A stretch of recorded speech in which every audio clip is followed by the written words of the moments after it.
If I told you that my life was once destroyed by someone who wore the robes of God, would you believe me?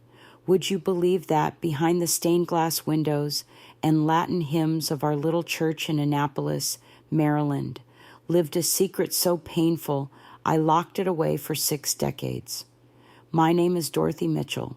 I'm 74 years old now. Folks around here know me as the sweet old lady who bakes pies for every church picnic. But behind my smile, I carry a memory that never faded, not with time, not with prayer, not even with love. Back in 1962, I was just a 12-year-old girl growing up on the east side of Annapolis. My mother, Helen Mitchell, raised me and my younger brother on her own after my father died in a boating accident on the Chesapeake Bay. She was strict, proper, and deeply Catholic. In our house, faith wasn't just a choice, it was survival. The church was the center of everything we did. And for my mother, Father Raymond O'Connor was next to holy. Father Raymond. People in the parish adored him. He had a voice like a lullaby. And when he spoke from the pulpit, even the fussy toddlers would quiet down. He had a way of looking at you like he knew you, really knew you. I was a shy girl, the kind who kept her head down and hands folded. But Father Raymond noticed me, and when he did, it felt like God himself had. He first asked me to help around the church on Saturday afternoons. "You have a gentle soul." "Dorothy," he said, placing a hand on my shoulder, "the Lord sees something special in you." I remember my mother beaming when I told her. "Of course, you'll help." "What an honor," she said, as if I had been invited to serve in heaven. At first, I just helped polish the brass candlesticks and organize hymn books. He'd hum quietly while I worked, sometimes placing a peppermint on the pew beside me. It felt innocent, sacred, even. He told me I was pure and obedient, and that made me feel important in a way school or home never had. Then the favors turned into commands. One day, he locked the sacristy door behind us. He said he wanted to teach me about obedience to God. I was 13. I remember the cool wood beneath me, the heavy smell of incense, the distant sound of bells from the tower.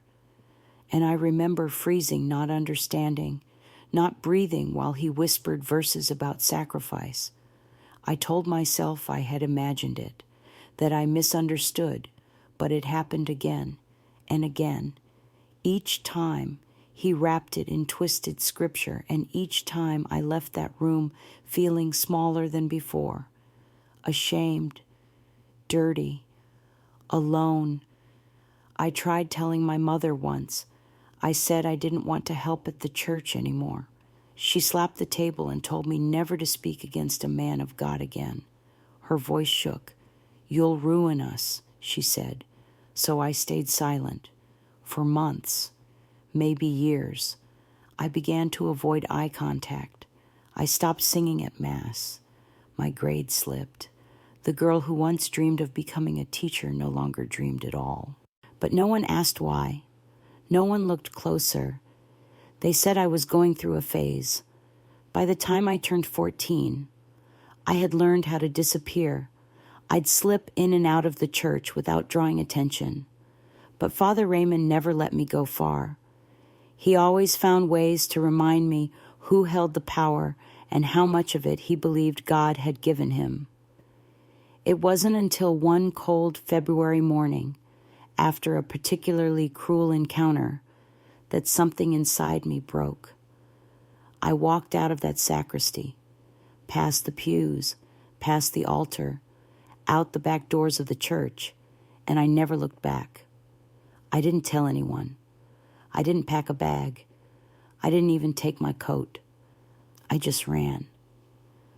The cold bit into my skin as I ran through the back alleys of Annapolis, my legs trembling, my heart pounding like church drums on Easter morning. I didn't know where I was going. I only knew I had to get away from him, from that building, from the silence that was slowly killing me. I didn't go home. I couldn't. I knew my mother would drag me back to the church the very next day, perhaps even apologize to Father Raymond for whatever lie she thought I was telling. No, I had no one. Just the 50 cents I had tucked in my sock from Sunday's collection plate, a small act of rebellion that now felt like my lifeline. I made my way to the Greyhound bus station near the harbor. The man at the window didn't ask questions when I handed over my coins and said, "As far as this will take me." He tore a ticket. Baltimore. He muttered, 1 hour away. A different city. That was enough. I slept the entire bus ride with my knees tucked under my chin and my coat sleeves pulled over my fingers. I was still wearing my church shoes, tight and squeaky, making me look more like a lost altar girl than a runaway. Every bump on the road made my jaw clench. Every time I closed my eyes, I saw his face. Baltimore in the early morning was gray and loud, nothing like Annapolis with its sailboats and quiet streets. I wandered for hours through the freezing wind, afraid to ask for help, afraid someone would recognize me. When hunger finally gnawed too loudly, I followed the scent of something warm bread, maybe cinnamon, to a small corner bakery with foggy windows and a crooked sign, Maggie's Hearth. I pressed my nose to the glass, watching as an older woman behind the counter kneaded dough with firm, confident hands. She looked nothing like the women from my mother's prayer circle. She had curly gray hair tied up in a red bandana, flour on her apron, and music playing from an old radio. She smiled at nothing in particular, just smiled. My stomach growled. She caught sight of me and waved, then opened the door. "You lost, sweetheart." I nodded, but no words came. "You hungry?" she asked. Another nod. She ushered me in and sat me down by a warm oven. "I'm Maggie Lewis," she said, handing me a plate with a sticky bun and a cup of hot cocoa. "Now you know my name. Maybe you'll share yours." "Dorothy," I whispered. "And where are your people?" "Dorothy." I didn't answer.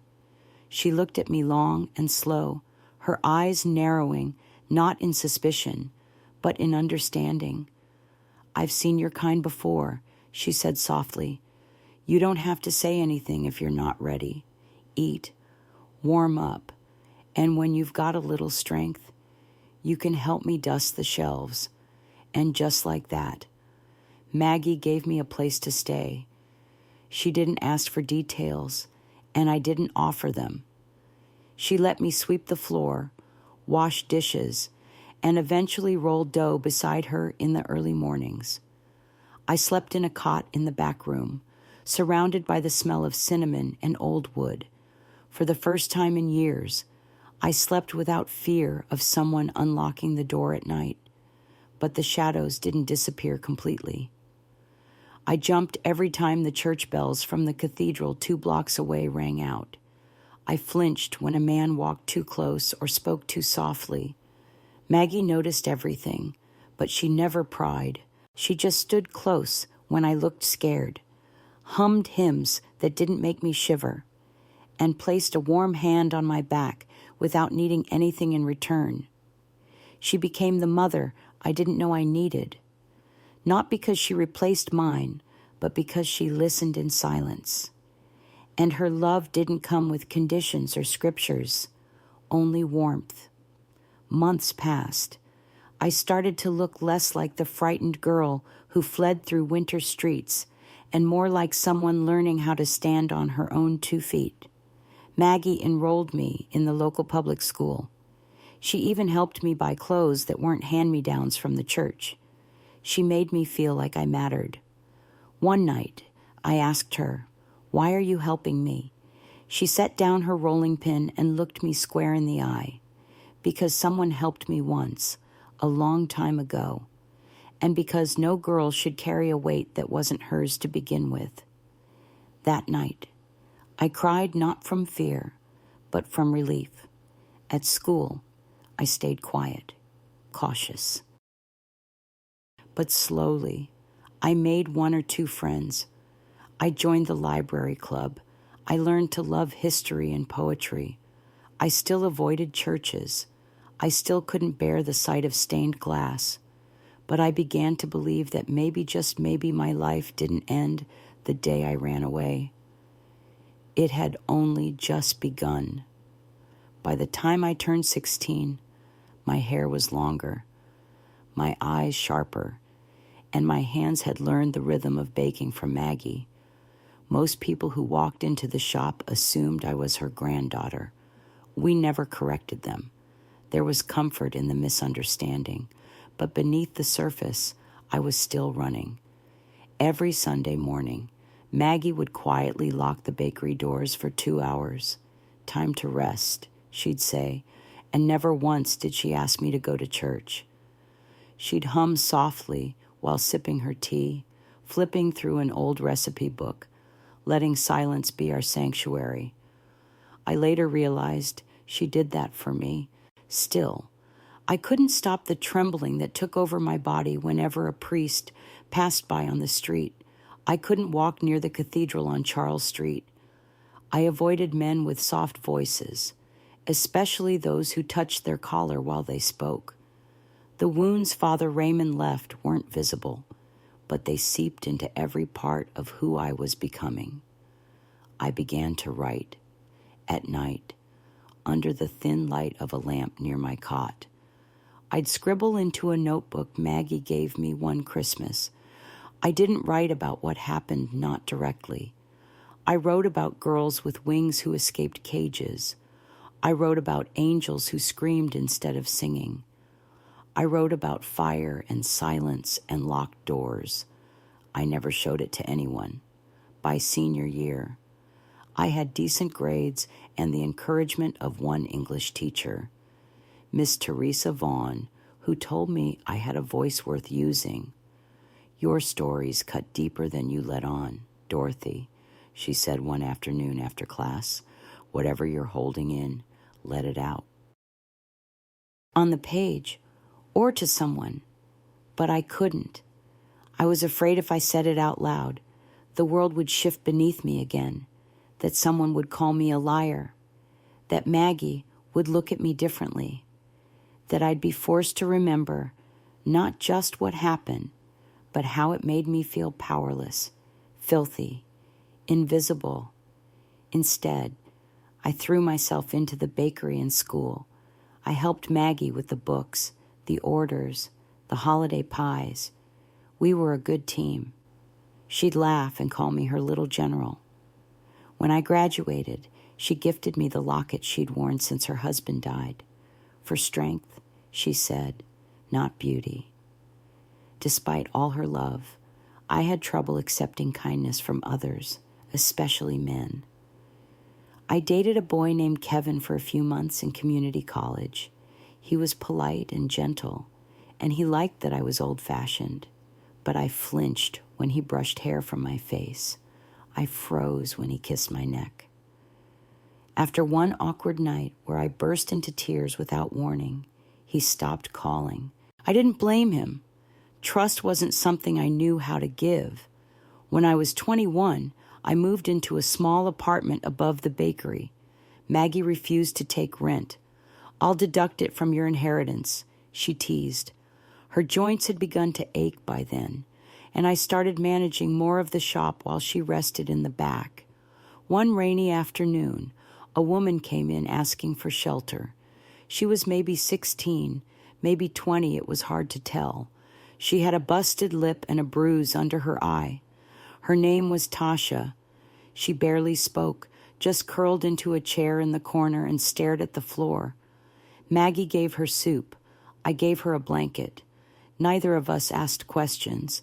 It wasn't until 3 days later, when she whispered, "He was my stepfather," that I realized how far the echoes of pain reached. I sat beside her that night, and, for the first time in my life, I told another human being the truth. I didn't give her details, just said, it happened to me too, when I was a girl, in a place that should have been safe. Her eyes welled up, and she took my hand. That moment, quiet, raw, and heavy, changed something inside me. I had spent most of my life trying to forget, but maybe forgetting wasn't the answer. Maybe healing meant facing the memory, naming it, and helping someone else survive theirs. In the years that followed, Maggie and I took in 3 more girls each with their own version of the same story, trusted adults who broke something sacred. We didn't have a name for what we were doing. It wasn't a shelter, it wasn't official, but it was real. And slowly, piece by piece, I began to rebuild who I was. Still, I hadn't told my mother. I hadn't gone back to Annapolis. I hadn't even said Father Raymond's name out loud in years. He still haunted my dreams, but I wasn't a little girl anymore. I was a woman now, a survivor, though I hadn't yet used that word. And deep inside me, something was beginning to stir. A question I hadn't dared ask since the day I fled barefoot into the snow. What if it wasn't my shame to carry? I never intended to go back to Annapolis. For decades, I avoided anything that reminded me of home, the Chesapeake Bay, red brick churches, the smell of burning candles. But trauma has a strange way of lingering. It waits for you, tucked inside memories you think you've buried deep, and then one day it rises, and when it does, you can't ignore it anymore. It started when Maggie fell ill. She was diagnosed with congestive heart failure in early spring. She never complained, never made a fuss, but I could see the color fade from her cheeks, the tiredness in her bones. I cooked, cleaned, and managed the bakery alone. The kitchen felt emptier without her humming. One night, as we sat on the worn couch in the back of the bakery, her blanket tucked under her arms, she looked over at me and said, "Dorothy, when I go, don't just keep baking. Speak, share. You've got more in you than flour and kindness." I opened my mouth to protest, but she raised her hand. "You think you're protecting the world by staying quiet," she said, "but someone out there needs to hear you. You'll know when." Maggie passed away 2 months later in her sleep, just after the sun rose. She was 84. I held her hand until the room grew cold, whispering every thank you I never had the courage to say out loud. In the days that followed, grief cracked something open inside me.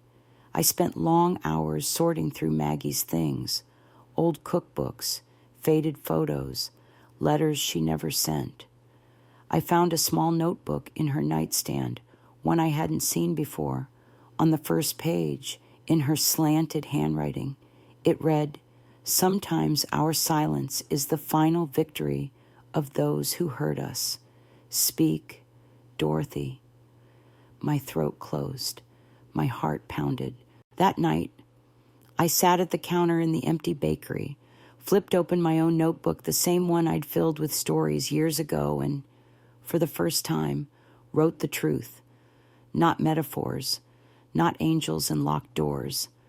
I wrote what Father Raymond did to me, where, when, how, what he said, what I felt. It took hours. My hands shook. I sobbed, not just from pain, but from release. Each word felt like peeling away old infected skin. I didn't know what to do with the pages, but I knew I couldn't lock them away again. A few weeks later, I walked to the nearest library and asked for help researching clergy abuse cases. The young librarian, a girl no older than 20, hesitated. But when I said, "It happened to me," her face changed. She didn't ask questions. She just brought me the files. What I found devastated me. Father Raymond O'Connor had served at 4 parishes between 1955 and 1981. In that time, at least 3 anonymous accusations had been made against him, all quietly settled by the diocese. He was moved from one church to another until he retired. He died in 1993 of natural causes. No investigation, no public record of wrongdoing. I sat there for hours, staring at his name on page after page. The church had known. They knew. I wasn't the only one. Suddenly, my silence felt heavier than ever. I went home and wrote a letter, not to the church, but to a woman named Amy Delgado, a journalist I'd heard on the radio months earlier, speaking about survivors of abuse in religious institutions. I didn't give her every detail, just enough. Enough for her to understand the outline of the truth. I mailed it with trembling hands, not expecting anything in return. 2 weeks later, she called. Her voice was calm, respectful. "Ms. Mitchell," she said, "thank you for your letter. Would you be open to meeting me? I think your story matters." I almost said no. The idea of saying it out loud, of showing my face after so many years of hiding, terrified me. But then I remembered Maggie's voice. "You'll know when," and I knew. Amy came to the bakery a few days later. She was in her early 30s, with kind eyes and a notebook always within reach. We sat in the kitchen, surrounded by the warmth of ovens and the scent of cinnamon. I told her everything, from the first peppermint to the last locked door. She didn't interrupt. She didn't try to fix it. She just wrote and nodded. And when I finished, she said, "You're brave." I didn't feel brave. I felt scraped raw. But something inside me had shifted. Her article came out 3 weeks later in a national journal titled "A Voice in the Shadows, Dorothy Mitchell's Story." She kept my words intact. She named Father Raymond. She dug up the church transfers and settlement records. She found another survivor, an older woman in Delaware, who had read the piece and came forward. Suddenly, people were calling me, writing letters, some angry, most supportive. A few from other women who had suffered in silence too long. But the most unexpected call came from Father Joseph McNeil, the current priest at St. Brigid's Church in Annapolis, the same church where my childhood ended. "Ms. Mitchell," he said, "I'm deeply sorry. I wasn't there then, but I am here now. Would you allow me to listen in person?" At first, I hung up, but later that night, I dreamed of the chapel, the creaking pews, the icy silence, and I decided it was time. The sky was overcast when I stepped off the bus in Annapolis. A soft drizzle hung in the air, not quite rain, just heavy enough to cling to my shoulders like a memory. I hadn't been back in over 60 years. The city had changed, new buildings, louder cars, different faces, but somehow the wind still carried the scent of salt from the bay and that same uneasy chill down my spine. I almost didn't go. The night before, I sat with Amy on the back steps of the bakery. She had driven down from DC just to see me off. "You don't have to walk in there," she said gently. "You've already told your story. You've already helped people." I looked at her, at the sincerity in her eyes, and whispered, "But I haven't helped myself." Not completely. Amy didn't argue. She simply placed a small wooden cross in my palm, a gift from one of the other survivors who'd read my story. "We carry each other," Amy said, "even when we don't know it." The taxi dropped me off in front of St. Brigid's Church around noon. It looked exactly the same. White clapboard exterior, modest bell tower, that narrow side door I used to slip through on Saturday afternoons. Even the same sign out front, all are welcome here. I almost laughed. My feet felt like they weighed 1,000 pounds as I climbed the stone steps. Every creak of wood beneath me echoed like a voice from the past. I paused at the heavy double doors, half hoping someone would stop me, but no one did. Inside, the sanctuary was cool and quiet. Rows of worn pews stretched ahead, polished by decades of prayer and grief. The stained glass windows filtered muted light across the aisle, casting long strips of color that danced along the floor. It was beautiful, and it made my stomach twist. "Ms. Mitchell," a voice called from the altar. I turned. Father Joseph McNeil stepped forward slowly, dressed in a simple black shirt and collar. No robe, no grand gestures. He looked to be in his late 40s, kind eyes behind round glasses, hands clasped in front of him not in prayer, but in humility. "Thank you for coming," he said softly. I nodded, but my words caught in my throat. He led me to the front pew, gesturing for me to sit, then took a seat one row behind me, not beside, not towering over. He gave me space. "I've read everything you shared," he said. "I can't undo what was done, but I believe you, and I am so sorry." I stared at the altar. "It happened in that room," I said quietly, pointing toward the sacristy door. "Over and over. I was 13. He told me it was God's will." Father McNeil bowed his head. "I'm sorry," he said again. My hands trembled in my lap. They knew. I whispered. "They transferred him, protected him, not me." He didn't deny it. Instead, he reached into his coat pocket and pulled out a folder. "The diocese has opened an investigation," he said, "because of your testimony and others who've now come forward. His name is being removed from all official honor rolls. They're also discussing reparations." "Too late," I said bitterly.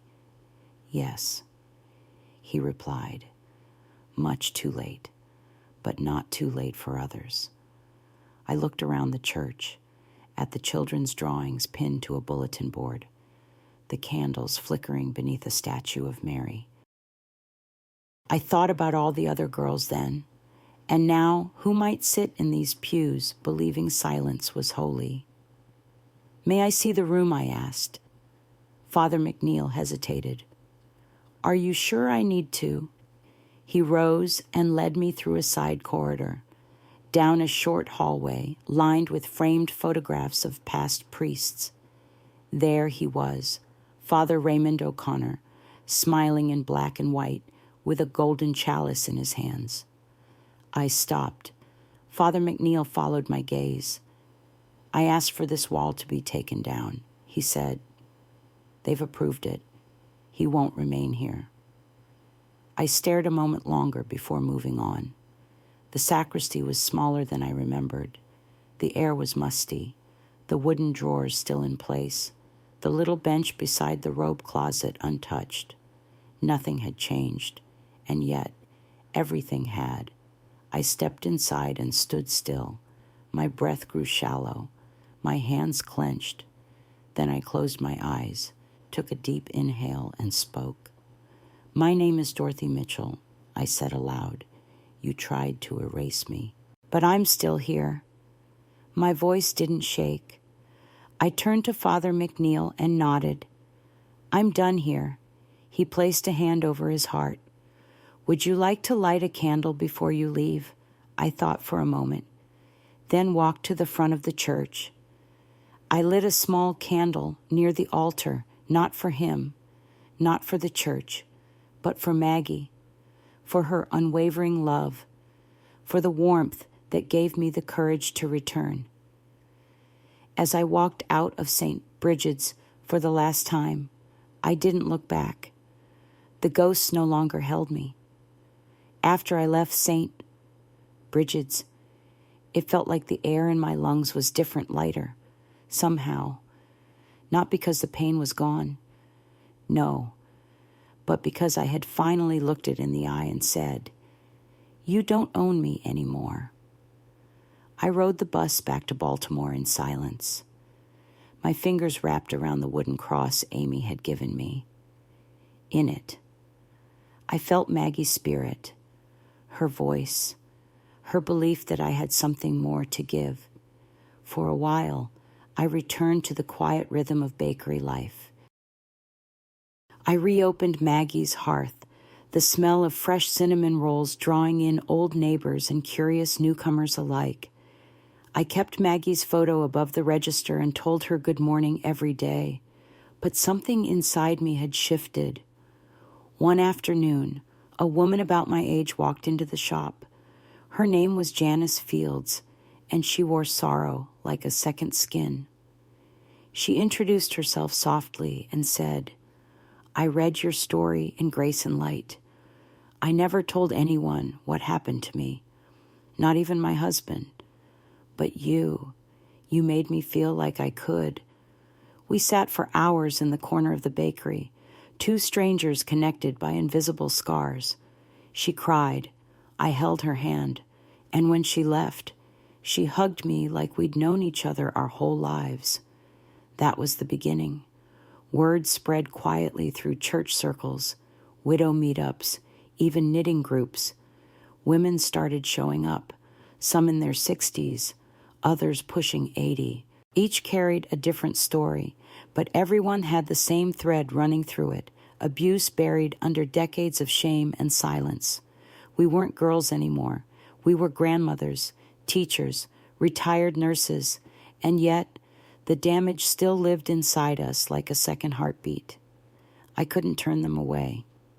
So I began hosting afternoon gatherings in the bakery every Wednesday. I moved the tables to the side, brewed fresh tea, and kept a tin of tissues nearby. We didn't call it therapy. We didn't need to.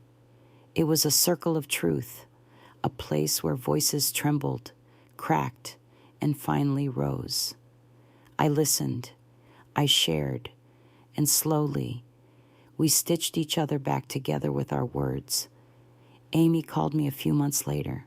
"There's a conference in DAC," she said, "for survivors, advocates, people trying to change the system. They want you to speak."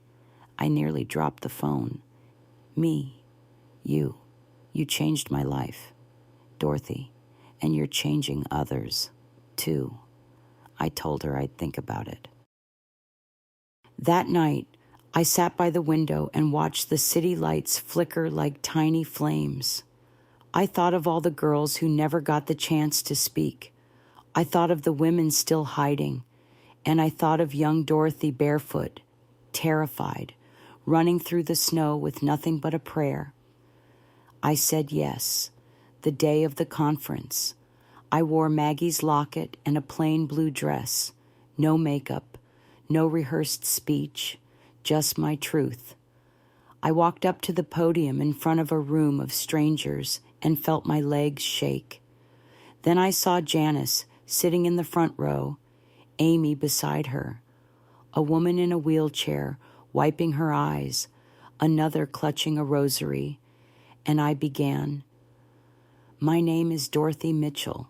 I'm 74 years old, and when I was 13, I was abused by a priest in my hometown of Annapolis, Maryland." Gasps, tears, nods. I told them how it happened, how I ran, how silence nearly killed me, how kindness, unexpected and unconditional, saved my life, how healing doesn't have a finish line. When I stepped down, people stood, some clapped, some wept, but one woman trembling, maybe in her 60s, took my hand and whispered, "Thank you. I thought I was the only one." That moment made everything worth it. I was invited to speak again and again, churches, libraries, senior centers, even high schools. I didn't always say yes, but when I did, I told the truth without shame. not for shock, but for survival, for hope. One day, a college student approached me after a talk. My grandma never spoke about what happened to her, she said, but after hearing you, she finally told me. Thank you for giving her that strength. I went home that night and cried not out of pain, but out of gratitude. I had found my purpose. I wasn't just surviving anymore. I was living, fully, honestly, and helping others do the same. It came in a thick envelope, cream-colored and stiff, with a seal I hadn't seen in decades, the Archdiocese of Baltimore. The moment I saw the embossed crest, my stomach twisted. I didn't open it right away. I placed it on the kitchen table, untouched, while I folded laundry, watered my geraniums, and baked 24 lemon bars for the Wednesday circle. But no matter how I distracted myself, the envelope sat there like a ghost waiting to be acknowledged. That night, after the bakery had closed and the city outside had quieted, I sat down, hands trembling, and opened it. Dear Ms. Dorothy Mitchell, in response to the recent public account of your experiences at St. Bridget's Church under the late Father Raymond O'Connor, the Archdiocese expresses its deepest regret and sorrow for the suffering you endured. We recognize your bravery in coming forward. We understand that no apology or reparation can undo the past. However, in alignment with current church initiatives toward healing and accountability, we would like to offer you a formal settlement. I stopped reading. A settlement. A number with a $sign. There were other words, legal ones, about non-disclosure clauses, counseling reimbursements, and the church's commitment to rebuilding trust. My vision blurred with rage. They were buying silence. Again, I sat there, frozen, remembering all the times I had begged God to help me, to show me mercy, to stop Father Raymond from entering that room. And now, decades later, the same institution that ignored me wanted to cut a check and call it justice. The next day, I brought the letter to our Wednesday gathering. I need your help, I told the women, because I don't know what to do.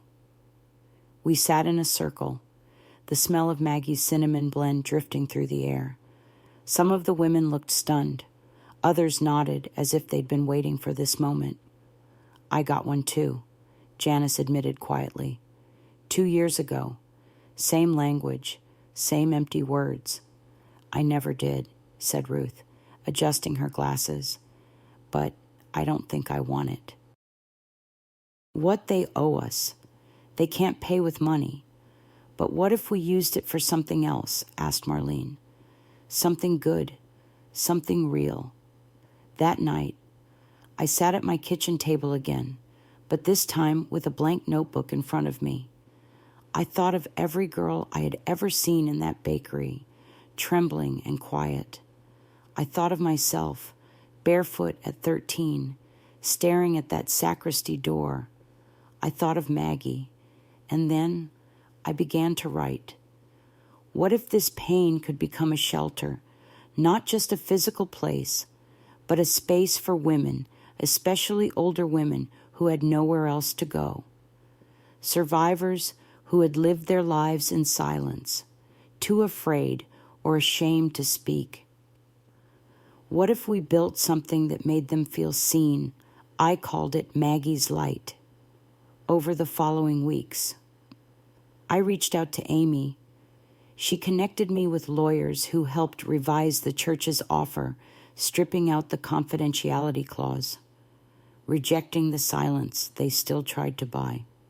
The Archdiocese resisted at first, but Amy was relentless, and the media had eyes now.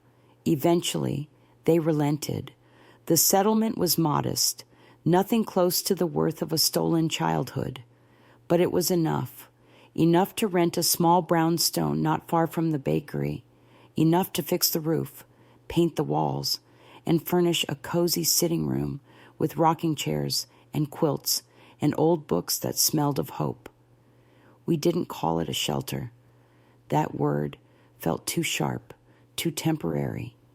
It was a home, a place to rest, a place to speak. Maggie's Light opened that fall. The first resident was a woman named Evelyn, 67 years old, who hadn't spoken about her abuse since 1959.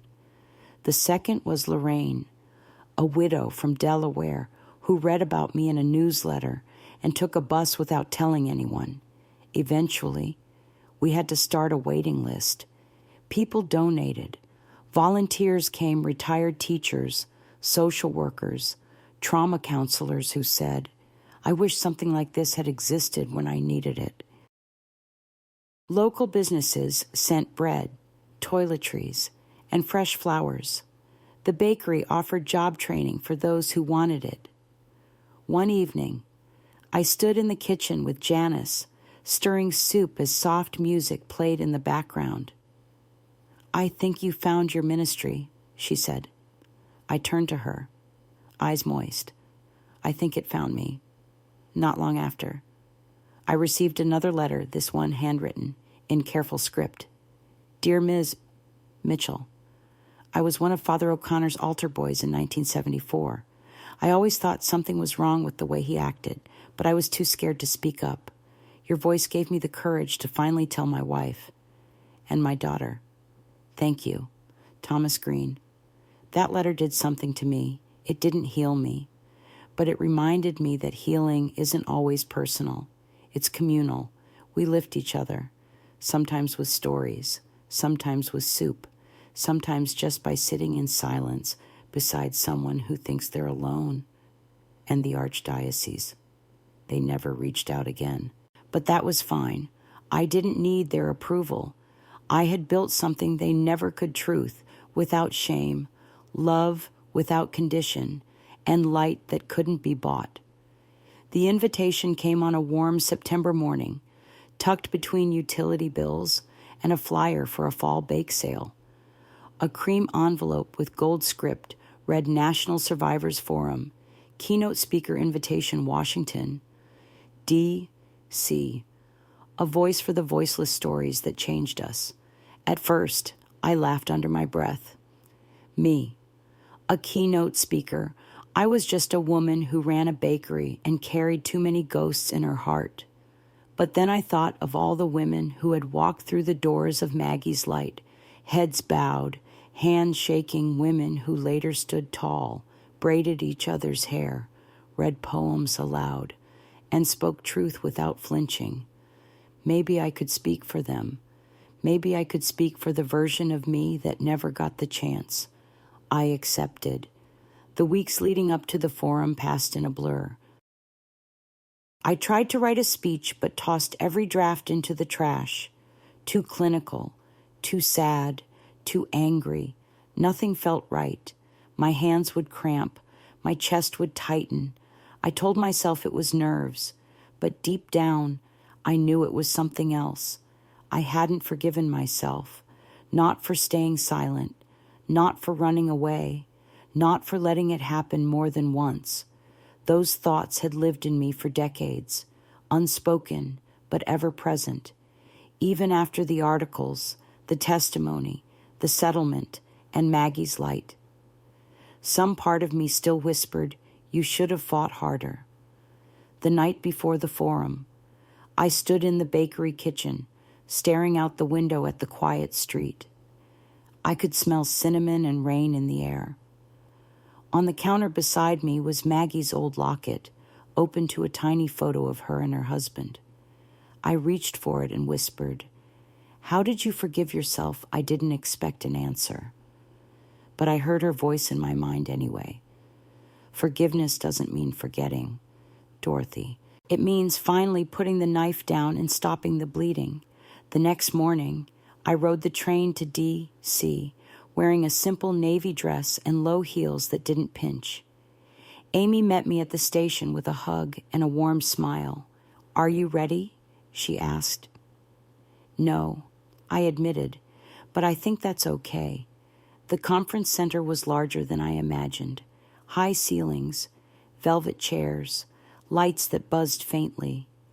I sat in the front row during the earlier panels, listening to women and men share stories, some broken, some fierce, all brave. When my turn came, I walked slowly to the podium. The spotlight was gentle, but it still made my palms sweat.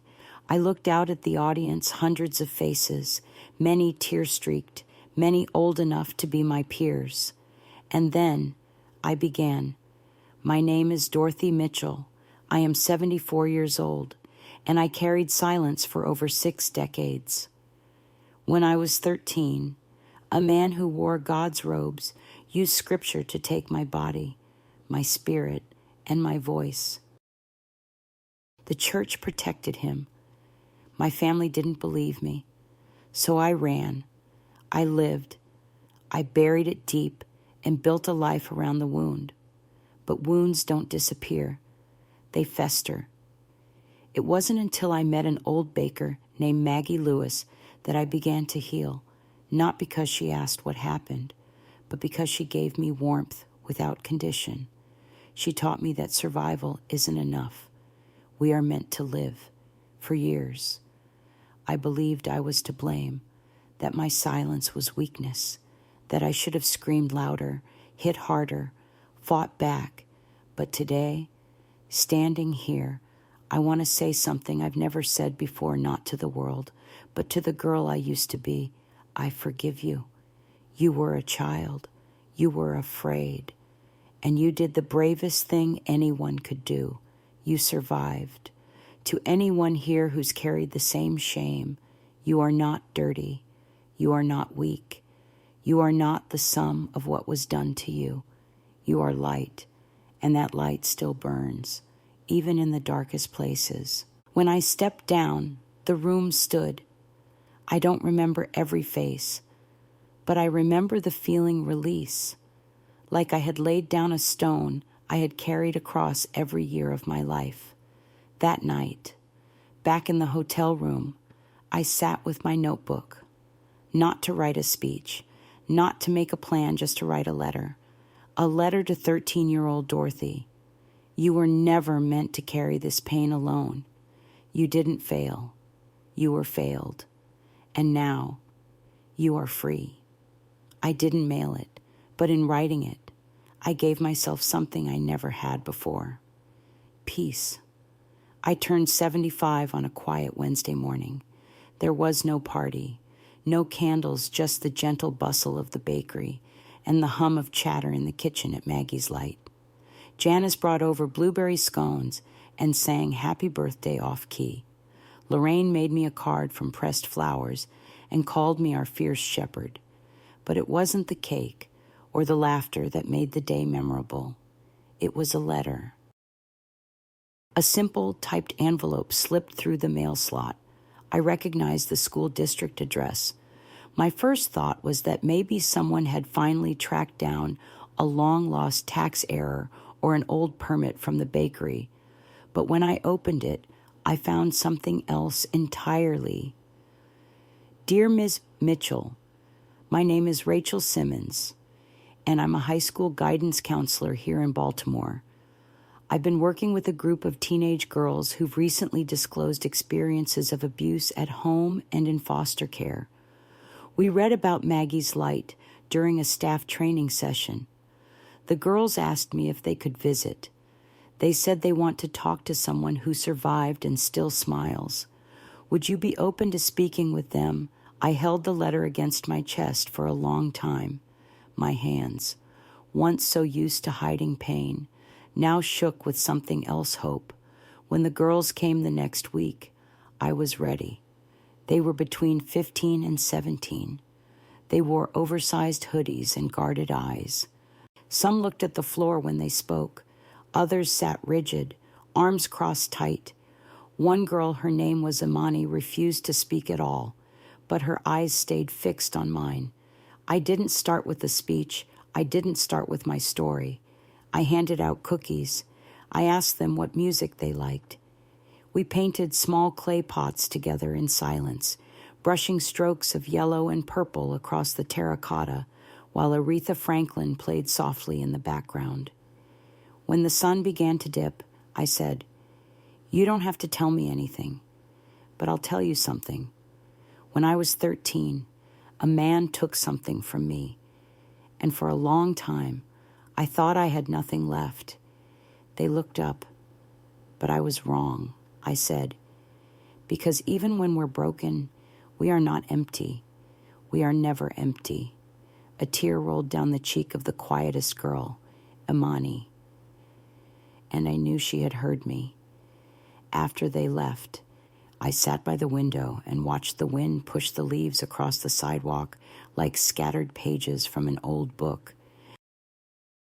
I realized something then. This place was no longer just mine. It never really was. Maggie gave me shelter. I built it into a home. But now, it was time to let it grow. That night, I called Amy. "I want to turn Maggie's Light into a foundation," I said. "Something permanent, something that doesn't need me to survive." She didn't hesitate. "I'll help you." We assembled a small board Janice, a retired therapist, Amy, and 2 women who had once come to Maggie's Light as guests and now ran peer support circles of their own. We worked quietly but steadily, registering the nonprofit, applying for grants, building a training curriculum for volunteers. A few months later, we launched the Maggie's Light initiative, offering healing circles, emergency shelter, trauma-informed therapy referrals, and workshops for survivors over 50. Within the first year, we had expanded to a second location outside Frederick. Sometimes I'd walk into the kitchen and hear a woman I'd never met before telling her story over coffee, and I would smile, because that's what legacy is, not a plaque on a wall, not a building with your name, but the echo of your healing in someone else's voice. One evening, as I closed up the bakery, I took one last look around. The chairs were tucked in, the floors swept, the smell of sugar still warm in the air. I placed Maggie's old apron over a hook and whispered, "We did good. I never imagined I'd live this long." There were years when I didn't think I deserved to. Years when the shame pressed so hard against my chest that I could hardly breathe. But now, as I sit on the front porch of Maggie's Light with the late afternoon sun spilling over my lap, I know one thing with every wrinkle on my skin and every beat of my heart: I survived. And I turn my survival into something sacred. There's a photo on the table beside me, one of the first gatherings we ever held here. A circle of women, some with gray hair, some with canes, some with smiles that hadn't been seen in decades. They weren't victims. They weren't broken. They were beginning again. Sometimes young people come by and ask me, "How did you do it? How did you get past it?" And I always tell them this: you don't get past it. You get through it, step by step, word by word, with trembling hands, maybe, but hands that still reach, hearts that still beat. Pain doesn't disappear just because time passes, but time does give us room to grow around it, to shape something new from the wreckage. For me, that became this home, these women, these stories, and the voice I found again, even after 60 years of silence. If I could speak to the girl I was at 13, the girl who ran through the streets of Annapolis in the snow, barefoot and terrified, I'd say, "Hold on, your life is not over. The world will try to define you by what happened to you, but they don't get to write your ending. You do." And to every woman out there who still hasn't said a word, to every grandmother who carries an invisible scar, to every soul who believes it's too late to speak, too late to heal, too late to begin again, please hear me. It is never too late. You deserve to be heard. You deserve to rest. You deserve to walk into the sunlight without fear. We are not what was done to us. We are what we choose to build from the ruins. As for me, I'm 75 now. I don't know how many seasons I have left, but however many there are, I'll spend them with my hands in flour, my ears open, and my heart ready for the next woman who walks through our doors and says, "Can I tell you something I've never said out loud? Because healing is not a moment, it's a lifetime, and mine is finally full of light.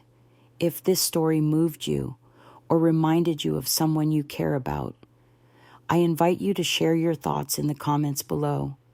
You never know who might need to hear your voice.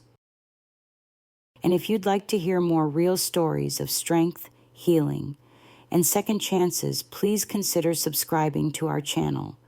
Your voice matters. Your story matters. You matter. Thank you for listening.